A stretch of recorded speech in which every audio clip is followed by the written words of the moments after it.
Hi everyone, welcome to Traveling Misknits. My name is Pia and I am so happy that you're joining me here in Texas today for a little chat about the knitting and crochet that I have been doing this past week.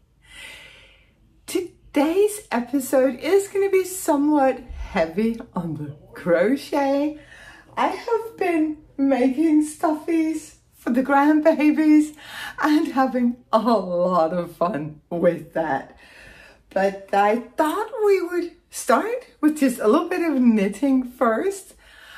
I am wearing my cat number 7 again. This is perfect for the temperature that we're having over here right now. This is the original cat number 7 knit in yak and silk from the Danish hand dyer, A Knitter's World. On the last episode, I did announce a winner of a kit for this sweater. Unfortunately, I haven't heard back from them yet. So if you're the winner and you did in fact contact me, probably my spam filter ate your email. So please try to reach out on Instagram. And if I don't hear back from them until next week, I will draw a new winner and announce it on next week's episode. So I do have a finished knitted object. I actually did it. I actually put the lining in my honey clutch. It has a zipper. You can open the zipper and there's a lining inside, even a unicorn lining. It's not bad at all. I mean, it's not super good either. I'm not gonna show you much of the inside, just a little peek. But you know what? It's working and I am very, very happy to have my finished clutch. Now that I have shown it, I can start filling it up with all of my little thingies and put it in my handbag. So the honey clutch from Petite Knit finished even with the lining. The only thing that I have been actively knitting on this week is my prayer shawl, my shawl of loving kindness. It's the striped half and half wrap from Pearl Soho, and of course I'm mid-row. Of course I am. But, you know, I have been knitting quite a lot on this. I am really enjoying all the prayers that go along with it. I am talking about it in a lot of detail on last week's episode, talking about the prayers that I'm saying, the things that makes this shawl very important to me. Still enjoying this practice a lot. To me, it's very meaningful when the two big things in my life can come together, my faith and my knitting. So yeah, I am really, really enjoying this. It's a pleasure to be taken back to my intentions many times every day, to remind myself how I want to present myself in the world, how I want to light up my corner of the world. So really enjoying this, which also shows in the amount of knitting that I have been doing. Earlier this week, I met up with my friend Lizzie. We had a wonderful lunch together and she gave me the most amazing present. Look at these stitch stoppers. Aren't they just adorable?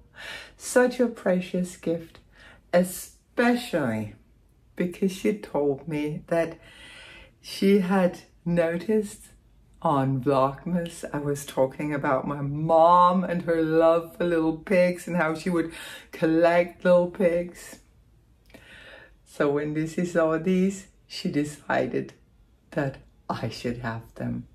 Mom would have loved them, and I sure do. So there's been added this extra little touch of friendship and fond memories to a project that is so meaningful. So yeah, there's no end to the joy in this project. I am following the pattern. I did get the kit that's called Chickadee. It's linen quill, and they have a Chickadee kit for the striped half and half wrap. I am gonna link it in the description box below this video. In the pattern, they specifically say to be mindful of how you use color A, because you're gonna be using every last bit of it. So they tell to keep your ends short and also to make sure that you hit the right gauge. And I am not getting gauge on this. I am a very relaxed knitter, a loose knitter.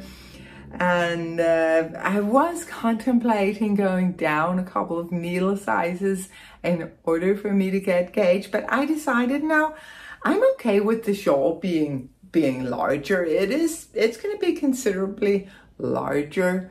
My other half and half wraps are as well, and I like the size of them. One of them I use as a lap blanket, the other one I use as a shawl.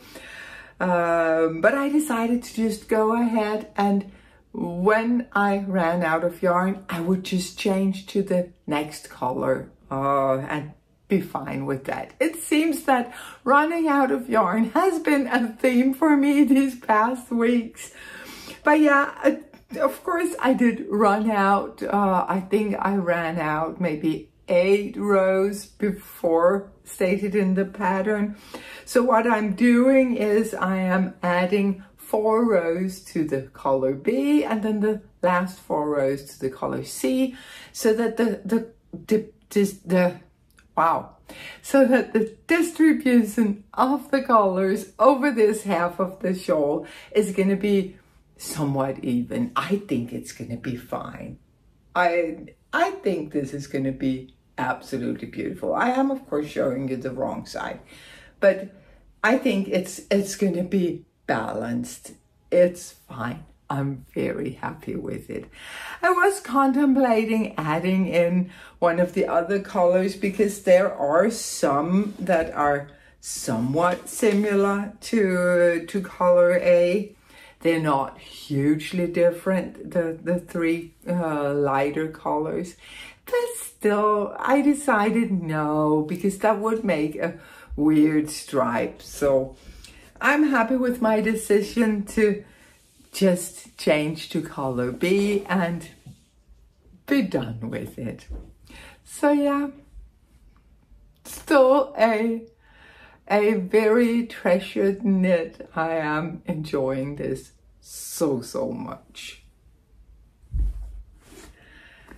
That was it for the knitting. The rest of this episode is going to be crochet, because when I come back to Denmark next week, one of my grandchildren, my oldest grandson in Denmark, has his birthday. And he has a thing for unicorns right now. He just had his room decorated. He demanded rainbow everything and unicorns all over. So I decided to make him a unicorn. How cute is this one? I mean, look at the mane, the tail. How cute is he with his little golden horn? Oh my goodness, he is so adorable. The pattern for him is in this book, Mama Made Minis, Knotted Lovelies. And oh my goodness, this book has been on my wish list for a long time, and finally I found the perfect excuse to just go get it. In the book, they recommend that you use a super bulky chenille yarn to make the knotted lovelies. So that's what I've been doing. This is mostly Bernard blanket. There's also some other Bernard super chunky chenille in here. I don't recall which one. I was lucky to find everything in Walmart. So these are not expensive lovelies. There was even a sale going on, so how cute is he? I mean, his little nostrils. There are so many cute details to these patterns, and they're super easy. Plus, they work up so fast. And the knotted part of their name is because you gently knot their legs to give just a little bit of weight. You don't stuff the body, you stuff the head, but not the body. For the unicorn, you also stuff the hooves, but for the other ones, you just leave everything be. So, so, so cute. I love the mane and the tail on the unicorn. So, Easter came. And of course, the Easter Bunny needed to be here with us. So he has been loved a lot. He has been slept with a lot. He has definitely been broken in. But yeah, I just used the rabbit pattern from the book to create a little Easter Bunny. He was sitting on the breakfast table for Easter, holding a little basket with some different activities for the kids to do throughout the day. And little John, he came up to me and he said, you know, Grandma, the Easter Bunny is made from yarn. I think maybe you made the Easter Bunny, and maybe dear Amanda helped Mom pack the basket because there's also Easter eggs for me to make. He was not wrong. But yeah, the Easter Bunny has been loved. I still hadn't had enough knotted lovelies, so I decided to make for Victor's siblings, Isabella and Theo. I made a little chicken and a toad. I mean, it's impossible not to love these. They are adorable. And I still have some patterns in that book that I need to make. The dragon. Oh my goodness, the dragon is so cute. And the hippo. Oh. So yeah, for now, for knotted lovelies. Mama made meanies, knotted lovelies. And yeah, I just love these. And they are, as I said, very, very easy. They work up so fast. I can easily make one in a day. And that's a day where I have to hide it whenever the kids are close by, because if Chan sees any of these, he's gonna want one of those as well. So they do work up really fast. You are working with a super bulky weight, and you are using needle size 7 millimeter for the head and then 8 for the body, because you want a more drapey material for the body. So super easy, super fast, super cute. That has been, it's just been a pleasure. So much joy working out these. It's, yeah, I am gonna make more for sure. Actually, I think we need to go to Walmart today. I think we are out of basically everything. So maybe I should offer to go. They could still have the sale there. That would not be bad. I've been doing more crochet. Returning viewers might remember John's blanket that I made for him in winter. Actually, I was making this blanket for myself to keep over here, but he looked at it and he was like, oh, Grandma, is that for me? And of course it was for him as soon as he had said that. It's just granny squares in different sizes. A little section down here that says to the moon and morning and has the 2 Texas stars here. I have then crocheted in granny stripes around the square center. And now I have decided, because it needs to be bigger, John and I decided that it should grow with him, and he's grown a lot, so it needs to be a little bit bigger. So I've decided to put in a section of small granny squares now, and then continue the granny stripes.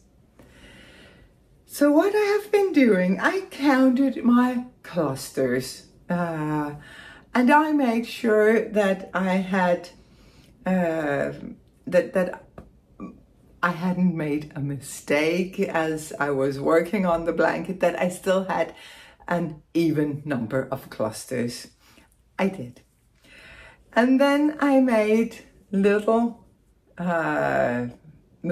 clusters here, just 1 round of a granny square, and then I'm crocheting them together with a white all the way down, and I am gonna build the entire rectangle, and then as everything is done, I'm gonna crochet it onto the blanket with the last piece that I'm missing.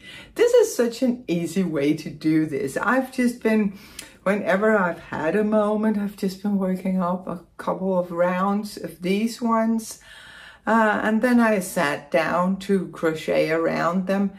So easy. I do half a corner, full corner, a full corner, and half a corner, and then I continue immediately to the next granny square, where I do half a corner, crochet them together, half a corner, crochet together, and then the rest of the corner, full corner, half corner, and so on and so forth, until I have a rectangle that I can then crochet onto the blanket with the part that is missing down here. This is so satisfying. It just, it works up so fast, and I think it's gonna look really, really good. Let me just try to show you. I really think it's gonna look good with a section of these small squares like that, and then continue with granny stripes on the other side. Once we decide that the blanket is big enough, I am gonna finish it off with 1 round of crab stitches. I really like that as a finishing on crochet blankets. And here we'll have a beautiful blanket, and then maybe I can continue and make one for myself, because I really think it's a lovely blanket. I was inspired to make this blanket from Michaela Rains. She has a podcast that I will link in the description box below. I didn't know her podcast, but it was suggested to me by Clever YouTube, so I watched an episode where she was finishing a blanket much like this that she made for her grandmother, and it was like, that is so pretty and so clever. Such a great construction, because everything in this blanket is easy, but there's still the little variation. You have the squares, you have the stripes, it's just fun to make. So yeah, I'm still very grateful to Michaela for showing me such a wonderful way to make a crochet blanket. And that was actually it for the creative content this week. Not a lot. I mean, it looks like a lot.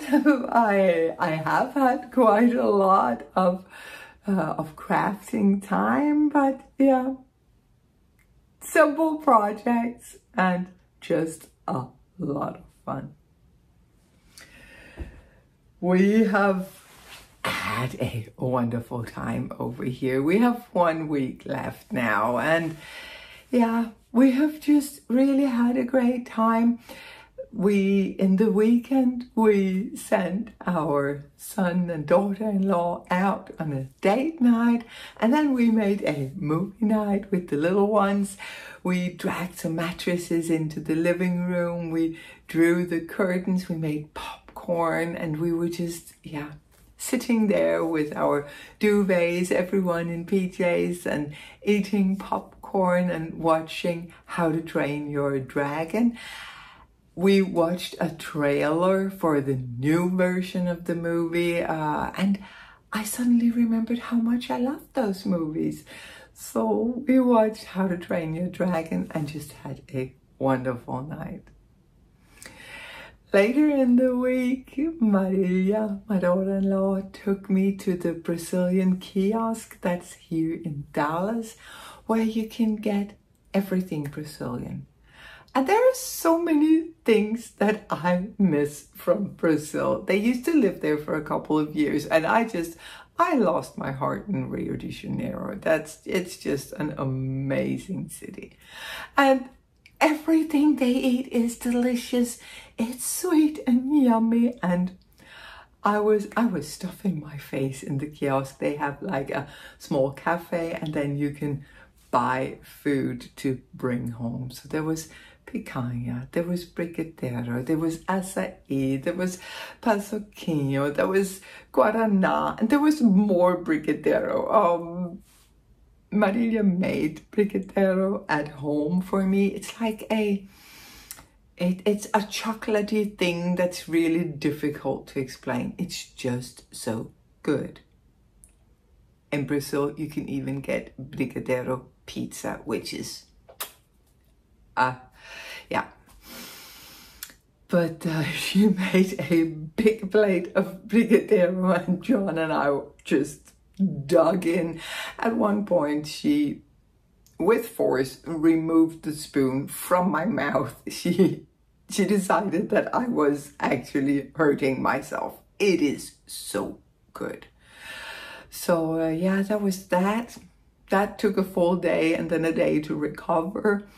Other than that, we are going on the bike rides. We are taking John to his jiu-jitsu classes. We're playing with little Lucas in the mornings.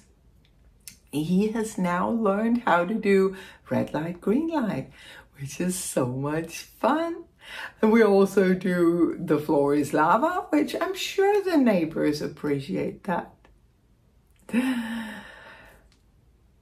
We are just enjoying family life. It's such a pleasure being here, and I intend to enjoy the last week with all of my heart. So yeah, I hope that wherever you are in the world, that you're safe and you're happy and you're happily stitching away. Let me know what you're working on. Are you a crocheter or a knitter, or are you multi-craftual? I'm kind of curious about that.